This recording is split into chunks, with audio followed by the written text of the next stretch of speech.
তো এখন আমরা আলোচনা করব একাদশ শ্রেণীর রসায়ন বিজ্ঞানের প্রাথমিক ধারণা। এই অধ্যায়ের অন্তর্গত একটি বিষয়, সেটি হচ্ছে দ্রবণের গাঢ়ত্ব বা শক্তিমাত্রা এবং দ্রবণের গাঢ়ত্ব প্রকাশের বিভিন্ন পদ্ধতি। দ্রবণের গাঢ়ত্ব বা শক্তিমাত্রা বলতে কি বোঝায়? কোনো নির্দিষ্ট উষ্ণতা স্থির রাখতে হবে, সেই নির্দিষ্ট উষ্ণতায় নির্দিষ্ট পরিমাণ, সেটা যদি বলি গ্রাম, সে গ্রামে বলতে পারি, এই ক্ষেত্রে গ্রামই বলবো, বা নির্দিষ্ট আয়তন বলতে সেটা এমএলও হতে পারে, লিটারও হতে পারে। দ্রবণের মধ্যে উপস্থিত দ্রাবের পরিমাণ, কি পরিমাণ দ্রাব্য আছে, সেটা গ্রামেও হতে পারে, সেটা মোলেও হতে পারে, সেটা আয়তনেও হতে পারে।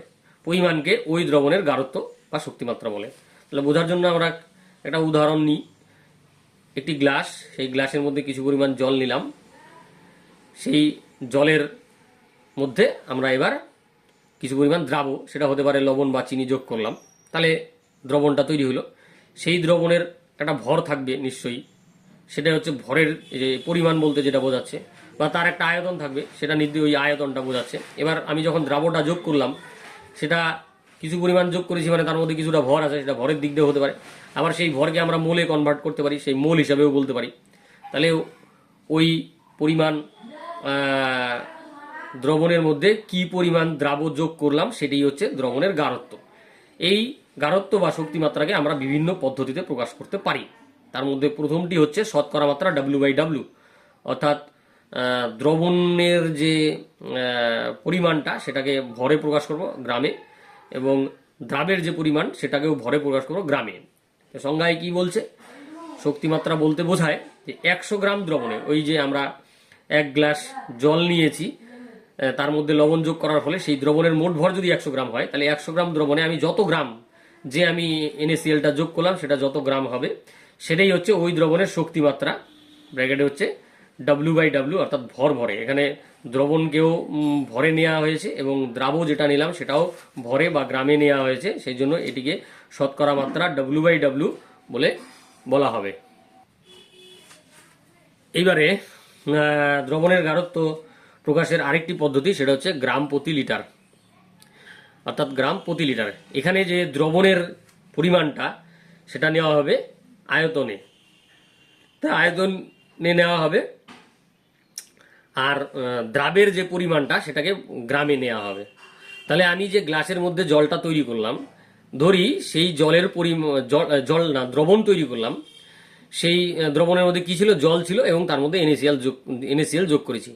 এই মিলে দ্রবণটি তৈরি হয়েছে। সেই দ্রবণটার আয়তন যদি 1 লিটার হয়, আর তাতে যদি আমি 2 গ্রাম NaCl যোগ করে থাকি, তাহলে ওই দ্রবণের ক্ষেত্রে গ্রাম প্রতি লিটারে দ্রবণের গাঢ়ত্বটি হবে 2 গ্রাম প্রতি লিটার, অর্থাৎ 2 গ্রাম প্রতি লিটার। সংজ্ঞায় কি বলছে? কোনো দ্রবণের প্রতি লিটার আয়তনে কোনো দ্রাবের যত গ্রাম, তাহলে এখানে দ্রবণের আয়তন এবং দ্রাবের হচ্ছে ভর বা গ্রাম, যত গ্রাম দ্রবীভূত থাকে, সেই গ্রামে প্রকাশিত ভর দ্বারা ওই দ্রবণের গ্রাম প্রতি লিটার শক্তিমাত্রাকে প্রকাশ করা হয়।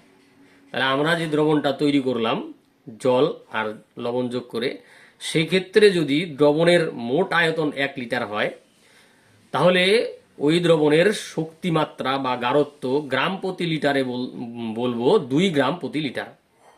এবার মোল ভগ্নাংশ কি বলছে? দ্রবণের অন্তর্গত কোনো একটি উপাদান বলতে এখানে দ্রবণের ক্ষেত্রে 2টি উপাদান হয়, একটি হচ্ছে দ্রাবক আর একটি হচ্ছে দ্রাব্য। উপাদানের মোল সংখ্যা। এবার আমরা যে দ্রাবকটা নেব, তারও তো একটা নির্দিষ্ট পরিমাণ ভর থাকবে, সেখান থেকে আমরা তার গ্রাম আণবিক ভর দিয়ে ভাগ করলে আমরা মোল সংখ্যা পেয়ে যাব। আবার দ্রাব্য যে যোগ করলাম, কত গ্রাম যোগ করলাম, তাকে যদি তার গ্রাম আণবিক ভর দিয়ে ভাগ করা হয়, তাহলে তার মোল সংখ্যা পেয়ে যাব। তো সেইভাবে করে উপাদান, অর্থাৎ দ্রাব্য এবং দ্রাবকের মোল সংখ্যাটা নির্ণয় করব। একটি উপাদানের মোল সংখ্যা ও দ্রবণে উপস্থিত সকল উপাদানের মিলিত মোল সংখ্যার অনুপাত। এবার যে মোল সংখ্যাগুলো, দ্রাবের মোল সংখ্যা এবং দ্রাবকের মোল সংখ্যা বের করব, সেই বের করে তাদেরকে যোগ করলেই আমি মোট মোল সংখ্যা পেয়ে যাচ্ছি। তাহলে আমি ধরছি যে আমি দ্রাবকের মোল ভগ্নাংশ বের করতে চাচ্ছি, তাহলে ওপরে থাকবে দ্রাবকের মোল সংখ্যা বাই মোট মোল সংখ্যা। এবার যদি আমি দ্রাবের মোল ভগ্নাংশ বের করতে চাই, তাহলে আমরা কি করব, উপরে থাকবে দ্রাবের মোল সংখ্যা, নিচে থাকবে মোট মোল সংখ্যা। এই করে আমরা মোল ভগ্নাংশ নির্ণয় করি। এবং মোল ভগ্নাংশ বলতে কি বোঝায়, যে দ্রবণের অন্তর্গত কোনো একটি উপাদানের মোল সংখ্যা এবং দ্রবণে উপস্থিত সকল উপাদানের মিলিত মোল সংখ্যার অনুপাতকে সংশ্লিষ্ট উপাদানের মোল ভগ্নাংশ বলে। এবার দ্রবণের গাঢ়ত্ব প্রকাশের আরেকটি পদ্ধতি হচ্ছে পিপিএম, পার্টস পার মিলিয়ন। এখানে দ্রবণের প্রতি 10 লক্ষ ভাগে বলা আছে। এটা হতে পারে 10 লক্ষ আয়তনে, হতে পারে 10 লক্ষ ভরে। 10 লক্ষ আয়তন বলতে 10 লক্ষ এমএল হতে পারে, 10 লক্ষ লিটার হতে পারে। 10 লক্ষ ভর বলতে 10 লক্ষ ভাগ, 10 লক্ষ গ্রাম, 10 লক্ষ কেজি, এরকম করে 10 লক্ষ ভাগে বোঝাচ্ছে কোনো দ্রাবের যত গ্রাম। এবার আমি বোঝার সুবিধার্থে যদি বলি যে আমি যে গ্লাসের মধ্যে জলের দ্রবণটা তৈরি করলাম, আমরা গ্লাসের মধ্যে কিছু পরিমাণ জল এবং তাতে 2 গ্রাম NaCl যোগ করে যে দ্রবণটা তৈরি করলাম, সেক্ষেত্রে যদি এরকম হয় যে ওই দ্রবণটার মধ্যে 10 লক্ষ ml নেওয়া হয়েছে, দ্রবণটা মোট 10 লক্ষ ml হয়েছে মিলিত আয়তনটা, এর মধ্যে যেহেতু আমি 2 গ্রাম NaCl যোগ করেছি, তাহলে সেই ক্ষেত্রে দ্রবণটার ppm এককে গাঢ়ত্ব হবে 2 ppm।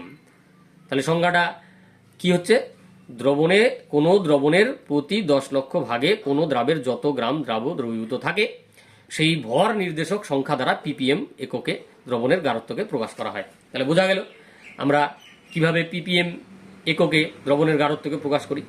এবার হচ্ছে মোলারিটি। তো মোলারিটি কি? মোলারিটি বলতে বোঝায় যে কোনো দ্রবণের প্রতি লিটার আয়তনে। এবার আমি যে দ্রবণটা গ্লাসের মধ্যে তৈরি করলাম সেটার আয়তন যদি বোঝার সুবিধার্থে আমি 1 লিটার ধরে নিই, সেই 1 লিটারের মধ্যে আমি 2 গ্রাম NaCl যোগ করেছিলাম। সেই 2 গ্রাম NaCl কে আমি যদি মোলে পরিণত করতে চাই, তাহলে কি করব, 2 গ্রাম ভাগ NaCl এর গ্রাম সংকেত ওজন, সেটাতে ভাগ করলে আমি মোল সংখ্যা পেয়ে যাব। সে মোল সংখ্যা যত মোল হলো সেটাই হচ্ছে ওই দ্রবণের মোলারিটি। সংজ্ঞার মধ্যে সেটাই বলতে চেয়েছে যে কোনো দ্রবণের প্রতি লিটার আয়তনে কোনো দ্রাবের যত গ্রাম অণু বা গ্রাম মোল বা মোল একই কথা দ্রবীভূত থাকে, সেই গ্রাম মোল সংখ্যাকে ওই দ্রবণের মোলারিটি বলে।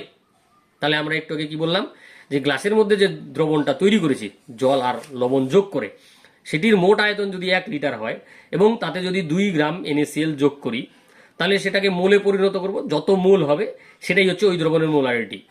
হ্যাঁ, হিসাবের সুবিধার্থে আমি ধরলাম যে 117 গ্রাম দিয়েছি, তাহলে সেক্ষেত্রে হবে 2 মোল। তাহলে মোলারিটি হবে 2, ব্র্যাকেটে হচ্ছে বড় হাতের M। মোলারিটিকে বড় হাতের M দিয়ে প্রকাশ করা হয়। তো এইভাবে করে আমরা মোলারিটি নির্ণয় করব।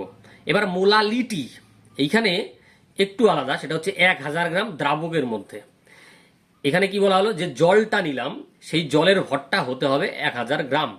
সেই 1000 গ্রাম জলের মধ্যে আমি যত গ্রাম মোল, অর্থাৎ এখানে যদি হিসাবের সুবিধার্থে 117 গ্রাম বলি, তাহলে হচ্ছে 2 মোল হবে বা 2 গ্রাম মোল হবে বা 2 গ্রাম অণু হবে, যোগ করব। সেই 2 গ্রাম মোল জল যোগ করি, লবণ যোগ করলাম 1000 গ্রাম জলের মধ্যে, সেক্ষেত্রে মোলারিটি হবে 2, ব্র্যাকেটে হচ্ছে ছোট হাতের M। মোলারিটিকে ছোট হাতের M দিয়ে প্রকাশ করা হয়। তাহলে সংখ্যাটা আবার একবার পড়ে নিচ্ছি। 1000 গ্রাম দ্রাবকের মধ্যে কোনো দ্রাবের যত গ্রাম মোল দ্রবীভূত হয়ে দ্রবণ তৈরি করে, সেই গ্রাম মোল সংখ্যাকে ওই দ্রবণের মোলারিটি বলে।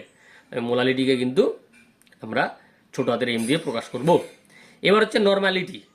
এবারেও যে আমরা দ্রবণটা তৈরি করব, সেই দ্রবণটা বোঝার সুবিধার্থে ধরে নিচ্ছি যে 1 লিটার, মোট আয়তন 1 লিটার। অর্থাৎ ওই যে গ্লাসের মধ্যে জল বা লবণ যোগ করে যে দ্রবণটা তৈরি হলো তার আয়তন 1 লিটার।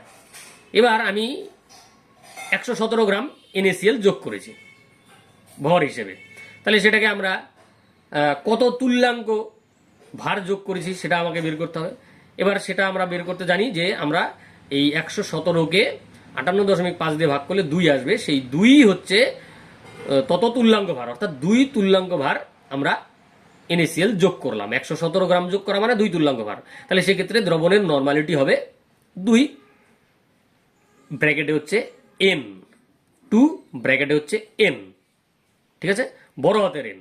তাহলে কোনো দ্রবণের প্রতি লিটার আয়তনে কোনো দ্রাবের যত গ্রাম তুল্যাঙ্ক দ্রবীভূত থাকে সেই গ্রাম তুল্যাঙ্কের সংখ্যাকে ওই দ্রবণের নরমালিটি বলে। তাহলে এইভাবে করে আমরা বিভিন্ন পদ্ধতিতে দ্রবণের গাঢ়ত্বকে প্রকাশ করতে পারি। ঠিক আছে, তো আমরা যতগুলো পদ্ধতি আমরা দেখলাম সেটা হচ্ছে যে প্রথম পদ্ধতি হচ্ছে ভরের উপর নির্ভর করছে, দ্রবণ এবং দ্রাবকের ভরের উপরে। দ্বিতীয় যে পদ্ধতি রয়েছে সেই দ্বিতীয় পদ্ধতিতে আমরা দেখতে পাচ্ছি যে এখানে হচ্ছে দ্রবণের আয়তন আর হচ্ছে দ্রাবের ভর। তৃতীয় যে পদ্ধতি এটাও ভরের উপরে, দ্রবণ এবং দ্রাব এবং দ্রাবকের ভরের উপরে। পিপিএম যেটা দেখতে পাচ্ছি এখানে কখনো দ্রবণের ভর, কখনো দ্রবণের আয়তন এবং দ্রাবের ভর দ্রাবের আয়তন এরকম ভাবে হতে পারে। মোলারিটির ক্ষেত্রে দেখতে পাচ্ছি যে দ্রবণের আয়তন আর দ্রাবের হচ্ছে গ্রাম অনুসংখ্যা। মোলালিটির ক্ষেত্রে দ্রাবকের ভর এবং দ্রাবের মোল সংখ্যা বা ভর। নর্মালিটিতে দ্রবণের আয়তন আর দ্রাবের হচ্ছে মোল সংখ্যা বা ভর। তার মানে এখানে দেখতে পাচ্ছি যে এই প্রথম যে পদ্ধতি সেটা এবং 2 নম্বর পদ্ধতি, 3 নম্বর পদ্ধতি যেটা বলেছিলাম মোল ভগ্নাংশ আর হচ্ছে মোলালিটি, এই তিনটি শুধুমাত্র ভর এর উপর নির্ভরশীল রাশি। তাহলে এই গারত্বগুলো নির্ণয়ের ক্ষেত্রে উষ্ণতার কোনো ডিপেন্ডেন্সি থাকবে না, উষ্ণতার উপর নির্ভরশীল নয়। এই পদ্ধতিতে যখন আমরা গারত্বকে প্রকাশ করব এই পদ্ধতি তিনটির মাধ্যমে, তখন কিন্তু আমাদের উষ্ণতা নির্ভরশীল নয়, সেগুলো উষ্ণতার উপর নির্ভর করবে না। অর্থাৎ সেগুলো যে কোনো উষ্ণতাতেই করি না কেন সেগুলোর ক্ষেত্রে গারত্বের কোনো পরিবর্তন হবে না। অন্যান্যগুলো যেহেতু আয়তনের উপর নির্ভর করছে তাই উষ্ণতা পরিবর্তন হলে কিন্তু গারত্ব চেঞ্জ হয়ে যাবে, সেক্ষেত্রে নির্দিষ্ট উষ্ণতার উল্লেখ থাকতেই হবে। ধন্যবাদ। আজকে এইটুকুন। পরবর্তী ভিডিওতে আমরা বিভিন্ন ফর্মুলাগুলো শিখবো, সেই ফর্মুলাগুলো প্রয়োগ করে যে বিভিন্ন গাণিতিক সমস্যা হয় এবং তাদের সমাধান করব। ধন্যবাদ। আসবো পরের ভিডিওতে। সবাই ততক্ষণ পর্যন্ত ভালো থাকবে।